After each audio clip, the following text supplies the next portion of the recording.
આપણે લાસ્ટ લેક્ચરની અંદર વિદ્યુતભારો અને ક્ષેત્રોની અંદર રેખીય વિદ્યુતભાર ઘનતા, કદ વિદ્યુતભાર ઘનતા અને પૃષ્ઠ વિદ્યુતભાર ઘનતા ભણ્યા હતા. હવે એનાથી આગળ જેમ તમે કુલમ્બનો નિયમ ભણ્યા હતા એવી રીતે જો વિદ્યુતભાર સતત સમગ્રતયા સપાટી ઉપર વિતરિત થયેલો હોય તો ત્યાં આપણે કુલમ્બનો નિયમ વાપરી શકતા નથી. અને હા વાપરીએ તો પણ એ ખાસ સંજોગોમાં એ તમારા આયસ્કાંતની અંદર આવશે. પણ હવે આપણે એના જેવો ને જેવો એક બીજો નિયમ ભણવા જઈ રહ્યા છીએ અને એ સતત વિતરણના કારણે આપણે એ જે નિયમ જે છે એ નિયમને આપણે ગૌસનો નિયમ તરીકે ઓળખીએ છીએ. જૂની બુકની અંદર એને ગાઉસનો નિયમ પણ કહેતા હતા. આ ગૌસનો નિયમ જે છે એ વિદ્યુત ક્ષેત્ર માટે બી આપણે ઘણો અગત્યનો છે. અને મિત્રો આ જે થિયરી જે છે એ મોસ્ટ આઈએમપી થિયરી છે. શા માટે મોસ્ટ આઈએમપી થિયરી છે? તો આ અને આના ગૌસનો નિયમ અને ગૌસના નિયમના ઉપયોગો એમાંથી 3 માર્ક્સનો પ્રશ્ન પૂછવા લાયક છે અને પૂછી શકાય એવો છે. તો હવે આપણે આગળ વધીએ તો પહેલા તો પ્રશ્ન સમજીએ અને પ્રશ્ન સમજ્યા પછી આપણે એને શું કરીએ? સાબિતી આપીએ. તો પ્રશ્ન કઈ રીતનો પૂછી શકાય એવો છે? તો એમાં એવું કહે છે કે કેન્દ્ર પર રહેલા બિંદુવત વિદ્યુતભાર. વિદ્યુતભાર ક્યાં મૂક્યો છે આપણે? કેન્દ્ર પર છે. હવે જુઓ છોકરાઓ, તમે હવે મોટા થઈ ગયા. 12 સાયન્સના વિદ્યાર્થીને એ યાદ હોવું જોઈએ કે વિદ્યુતભારનું સ્થાન ક્યાં છે. આપણને બધા જ એમસીક્યુ ની અંદર એવું જરૂર નથી કે બધી જગ્યાએ આપણને કેન્દ્ર ઉપર વિદ્યુતભાર મૂકેલો હોય. કેટલીક વખતે સપાટી પર પણ લીધેલો હોય, કેટલીક વખતે કેન્દ્ર ઉપર. બે જ ઓપ્શન છે, કાં તો કેન્દ્ર ઉપર કાં તો સપાટી ઉપર. બે રીતે વિદ્યુતભારનું વિતરણ થયેલું હોય છે. પણ આ પ્રશ્નની અંદર જો આપણને શું કહ્યું છે તો કે કેન્દ્ર પર રહેલા બિંદુવત વિદ્યુતભાર. જો વિદ્યુતભાર કેવો લીધો છે? 50 કિલોનો ના, બિંદુવત વિદ્યુતભાર લીધો છે. કેમ બિંદુવત લીધો છે? કારણ કે વિદ્યુતભારની ફીલ્ડ એ આખી આપણે સમજવાની છે. હવે એવું કહે છે કે આ ક્યુ વિદ્યુતભારને કેન્દ્ર તરીકે લઈએ અને r જેટલા અંતરે અથવા તો r ત્રિજ્યાના અંતરે એક આવો એક ગોળો કલ્પીએ. આપણે કવચમાં પણ સમજાવીશું તમને. આને આપણે ગોળા તરીકે કલ્પીએ તો કે r ત્રિજ્યાના ગોળામાંથી પસાર થતા ફ્લક્સ, આ ફ્લક્સ કરતા અહીંયા હું લખીશ વિદ્યુતીય ફ્લક્સ, કારણ કે આપણી પાસે બે પ્રકારના ફ્લક્સ છે, ચુંબકીય ફ્લક્સ, વિદ્યુતીય ફ્લક્સ. એના સિવાય ક્લાસિકલ મિકેનિક્સ ની અંદર આપણે દળ ફ્લક્સ બી ભણ્યા હતા, કદ ફ્લક્સ બી ભણ્યા હતા. તો અહીંયા વિદ્યુતીય ફ્લક્સ પરથી આપણે ગૌસનો નિયમ મેળવવાનો પ્રયત્ન કરીશું. તો હવે જો છોકરો ધ્યાન રાખજો ખાસ કે ગૌસનો નિયમ મારે ભણવો છે અથવા તો મેળવવો છે તો શેની ઉપરથી મેળવવાનો છે? વિદ્યુતીય ફ્લક્સ પરથી. શેની ઉપરથી મેળવવાનો છે આપણે? વિદ્યુતીય ફ્લક્સ પરથી. તો પહેલા તો ફ્લક્સ આપણને ખ્યાલ હોવો જોઈએ કે વિદ્યુતીય ફ્લક્સ એટલે શું? તો કે કોઈ પણ પૃષ્ઠ રેખા સંકલન જે લઈએ છીએ જેને આપણે શું કહીએ છીએ? ફ્લક્સ કહીએ છીએ. થોડું આપણે ફ્લક્સને તાજું કરી નાખીએ. આપણે જાણીએ છીએ કે ફ્લક્સ ફાઈ બરાબર શું હતું? તો કે સાહેબ E ડોટ dA લેતા હતા. E એટલે વિદ્યુત ક્ષેત્રનું તે પૃષ્ઠ પરનું પૃષ્ઠ સંકલન, બરાબર છે? તો E ડોટ dA લેતા હતા. અહીંયા dA એ એની સરફેસ છે. A means area. કેટલી બુકની અંદર આપણે જ્યારે ગુજરાત બોર્ડની જૂની બુક હતી તો એની અંદર શું લેતા હતા? એરિયા લેતા હતા. જ્યારે CBSE ની બુકની અંદર અહીંયા એ લોકોએ શું લીધું છે? S. S એટલે હવે તમારે શું સમજવાનું? Surface. S means surface. Surface એટલે સપાટી, સપાટી એટલે પૃષ્ઠ. અને આ જે છે એ તમારું શું છે? d5 છે. શા માટે મેં d5 લીધા? એટલા માટે d5 લીધા છે કારણ કે પર્ટિક્યુલરલી એક નાના વિભાગ અથવા તો એક નાના ખંડ પૂરતું જ આ ફ્લક્સ છે. તો હવે જો ધ્યાન રાખજો ખાસ, આપણે લખતા જઈએ અને એને સમજતા જઈએ જેથી આપણને ખ્યાલ આવે કે આપણે શું સાબિત કરવાનું છે. આપણે અહીંયા એટલું જ સાબિત કરવાનું છે કે વિદ્યુતીય ફ્લક્સ પરથી શું નિયમ મેળવવાનો છે? ગૌસનો નિયમ તારવવાનો છે. તો હવે અહીંયા ધ્યાન રાખજો, આપણે સમજતા જઈએ કે આકૃતિમાં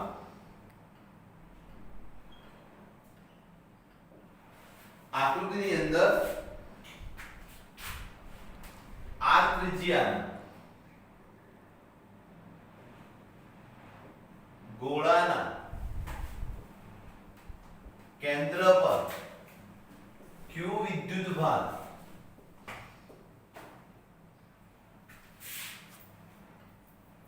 મૂકેલ છે. સમજો વિદ્યુતભાર ક્યાં મૂક્યો છે આપણે? વિદ્યુતભાર ક્યાં મૂક્યો છે? તો કે કેન્દ્ર ઉપર.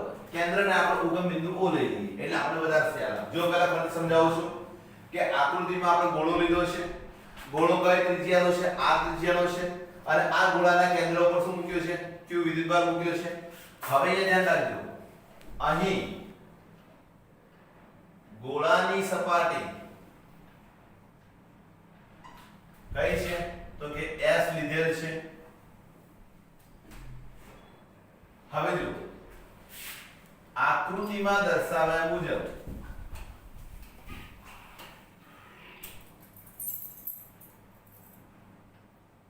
શું કહે છે ભાઈ? જો ધ્યાન આપજો ખાસ.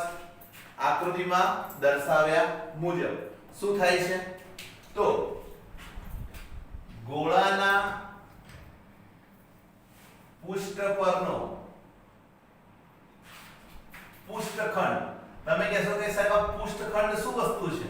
તો તમને કહો કે આપણે જે આ ભાગ બતાવ્યો છે દીકરાઓ, આને આપણે પૃષ્ઠખંડ કહીએ છીએ. શા માટે પૃષ્ઠખંડ કહેવું પડ્યું?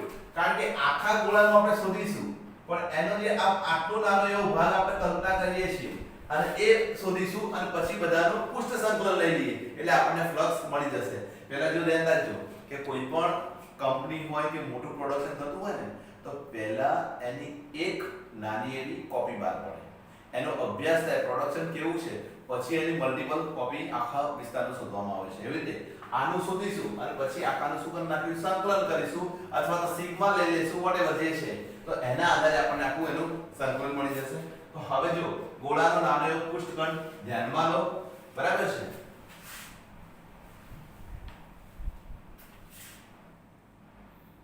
ફ્લક્સ મેળવીશું. હવે જો ધ્યાન આપજો, અહીંયા આ પૃષ્ઠખંડની સપાટીનું ક્ષેત્રફળ કેટલું છે? તો કે ડેલ્ટા S છે. ધ્યાન આપજો ખાસ. શા માટે મેં ડેલ્ટા S લીધું? કારણ કે પૃષ્ઠખંડ કેવો છે? નાનો છે અને નાનો હોય તો એની સપાટી પણ કેવી હોય? નાની હોય અને એ નાની હોય એટલા માટે એનું ક્ષેત્રફળ કેટલું થશે? ડેલ્ટા S થઈ ગયું. હવે એનાથી આપણે આગળ વાત કરીએ કે બીજો પોઈન્ટ હું લખું છું કે જ્યારે ગોળો કેન્દ્ર પર q વિદ્યુતભાર મૂકેલ હોય તો તેનું વિદ્યુત ક્ષેત્ર, ધ્યાન આપજો અહીંયા ખાસ, હવે તેનું વિદ્યુત ક્ષેત્ર સપાટીને લંબ અને બહારની તરફ હોય છે. ભાઈ હવે અહીંયા કંઈક સમજો ખાસ કે તમે q વિદ્યુતભાર અહીંયા મૂકો છો તો એનું વિદ્યુત ક્ષેત્ર શું હશે? તો કે આ સપાટી જે છે એ સપાટીને લંબ અને બહારની તરફ હશે. તો જો આપણે એને સમજીએ તો આ આખી સપાટી થઈ ગઈ. આ સપાટી સાથે કેટલાનો ખૂણો બનાવે છે? 90 નો ખૂણો બનાવે છે. આ 90 નો ખૂણો બનાવે છે અને પાછો ક્યાં છે? બે પોતે બહારની તરફ છે અને બહારની તરફ છે, ધેટ મીન્સ એ સપાટીને લંબ અને ક્યાં છે? બહારની તરફ છે.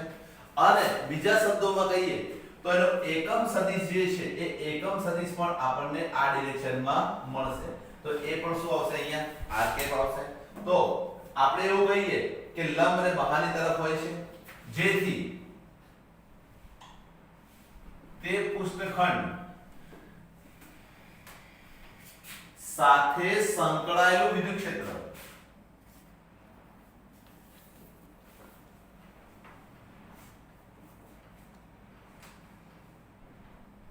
તો મનમાં પ્રશ્ન થાય કે સાહેબ સાથે સંકળાયેલું વિદ્યુત ક્ષેત્ર કેટલું? સોરી, વિદ્યુત ફ્લક્સ કેટલું? તો કે delta phi is equal to E સદિશ into ડેલ્ટા S સદિશ into r કેપ લખાય. r કેપ એ એનો એકમ સદિશ છે અને એકમ સદિશ હોય એટલે એનું મૂલ્ય કેટલું છે? 1 છે. એટલે તમે નહીં લખો તો ચાલશે. જેથી આપણે અહીંયા શું લખી શકીએ? ડેલ્ટા phi બરાબર E સદિશ માનાંકમાં અહીંયા ds લખી દઈએ અથવા તો ડેલ્ટા s લખી દો, કોઈ ફેર પડતો નથી. ડેલ્ટા s લઈ લઈએ અને અહીંયા આના આ ડોટ ગુણાકાર હોવાના કારણે અહીંયા શું લખાશે? cos થીટા લખાય છે. દીકરાઓ સમજો, cos થીટા. હવે અહીંયા ધ્યાન આપો કે e સદિશ અને ડેલ્ટા s સદિશ, e સદિશ અને ડેલ્ટા s સદિશ એ સપાટી સાથે તો 90 નો ખૂણો બનાવે છે, પણ e અને ડેલ્ટા s વચ્ચેનો ખૂણો કેટલો? તો જો ધ્યાન આપજો કે આ e સદિશ છે અને આ તમારો ડેલ્ટા s સદિશ છે, એ બંને પરસ્પર કેવા છે? સમાંતર હોય. અને દીકરાઓ સમાંતર હોય એટલે થીટા હંમેશા 0 થાય. કેટલો થાય? થીટા હંમેશા 0 થાય. અને થીટા 0 થાય છે એટલા માટે ડેલ્ટા ફાઈ બરાબર આપણે e ડેલ્ટા s સદિશ અને અહીંયા આપણે શું લખીશું? cos 0. અને તમે લોકો જાણો છો કે cos 0 ની કિંમત કેટલી થશે? 1 થઈ જાય. તો અહીંયા આપણને ડેલ્ટા ફાઈ બરાબર શું મળશે? તો કે e ડેલ્ટા s છે. બરાબર છે? આ આપણને કિંમત મળે છે. હવે એનું આપણે સમગ્ર તૈયાર લઈએ કે ધેટ મીન્સ આપણે એવું વિચારીએ કે આના આ આપણને ફ્લક્સ કોનું મળ્યું? તો માત્ર ને માત્ર આ ઘટકનું મળ્યું. હવે જો આખી સરફેસ નું વિચારીએ તો મારે ત્યાં શું લેવું પડે? સંકલન લેવું પડે અથવા તો બધાનો સરવાળો કરવો પડે. તો આપણે એવું લખી શકીશું કે phi બરાબર sigma s is equal to delta s લઈ લઈએ અહીંયા અને અહીંયા e into શું લખાશે? s લખાય. હવે આપણે સરફેસ ની વેલ્યુ પુટ અપ કરી નાખીએ અહીંયા. તો કે phi બરાબર e અને સરફેસ એટલે આ વક્ર સપાટી થાય અને વક્ર સપાટીનું ક્ષેત્રફળ કેટલું થશે? 4 pi r². તો અહીંયા હું શું લખીશ? 4 pi r² જેને નંબર આપી દો 1. આપણે જાણીએ છીએ કે e બરાબર શું છે? તો કે kq r² નંબર આપી દો 2. સમીકરણ 2 ની કિંમત 1 માં મૂકતા. હવે છોકરાઓ ધ્યાન આપજો ખાસ, 2 ની કિંમત 1 માં મૂકી દઈએ તો 5 is equal to શું આવશે? 5 is equal to k q square upon r square into kq upon r square upon 4 pi r square. આ k જે છે જેને કુલંબિક અચળાંક કહેતા હતા, જેની કિંમત કેટલી? તો તમે લોકો જાણો છો કે સાહેબ 1 upon 4 pi epsilon 0 q upon r square into 4 pi r square છે. 4 pi નીકળી ગયા, r square નીકળી ગયા. તો phi બરાબર શું આવ્યું? તો કે q upon epsilon 0. હવે અહીંયા ધ્યાન રાખજો ખાસ, આપણે સિગ્મા ને કન્ટિન્યુટીમાં લાવવાનો છે. કેમ? કારણ કે સરફેસ નો બધાનો સરવાળો છે, આપણે phi લીધેલો છે. તો આપણે અહીંયા એને લઈ આવીએ કે sigma delta s sigma delta s એટલે અહીંયા શું આવશે? Sigma q upon epsilon 0. તો તમને આ જે સમીકરણ મળે છે એ સમીકરણને આપણે ગૌસનો નિયમ કહે છે. એટલે કે phi બરાબર શું મળ્યું? Sigma q upon epsilon 0. હવે એને શબ્દોમાં લખીએ તો એવું કહેવાય કે કોઈ બંધ પૃષ્ઠ સાથે, જો ધ્યાન રાખજો આને શબ્દ કેવો મૂક્યો છે? કોઈ બંધ પૃષ્ઠ સાથે સંકળાયેલો વિદ્યુતીય ફ્લક્સ કેટલું? કોઈ બંધ પૃષ્ઠ સાથે સંકળાયેલું વિદ્યુતીય ફ્લક્સ કેટલું? તો તે બંધ પૃષ્ઠ પર રહેલા કુલ વિદ્યુત ભાર અને તેની શૂન્યાવકાશની પરમિટિવિટી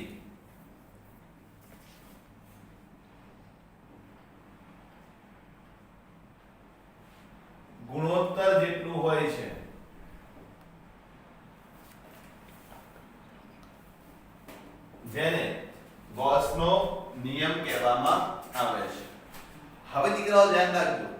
વખત મેં સેકન્ડ પ્રિલિમની અંદર પ્રશ્ન મૂકેલો કે ગૌસના નિયમનું પારિમાણિક સૂત્ર લખો.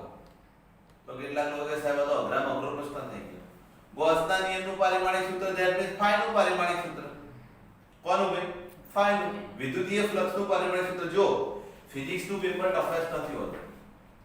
બુક છે, બુક ઓરિએન્ટેડ પૂછે છે.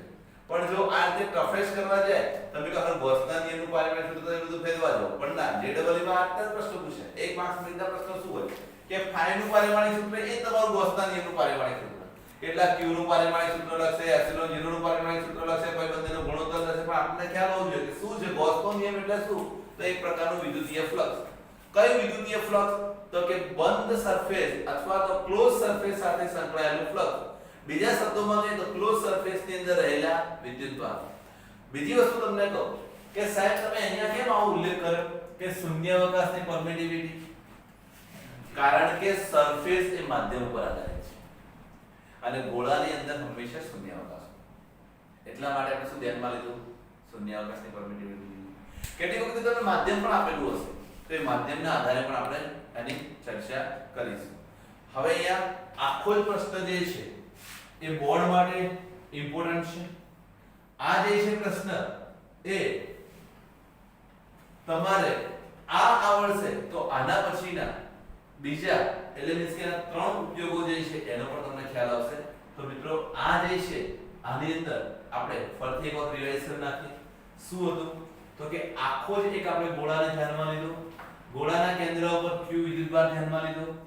એના ઉપરથી એક આવું નાનો એક ખંડ વિચાર્યો. આ ખંડનું વિદ્યુતીય ક્ષેત્ર શોધી કાઢ્યું.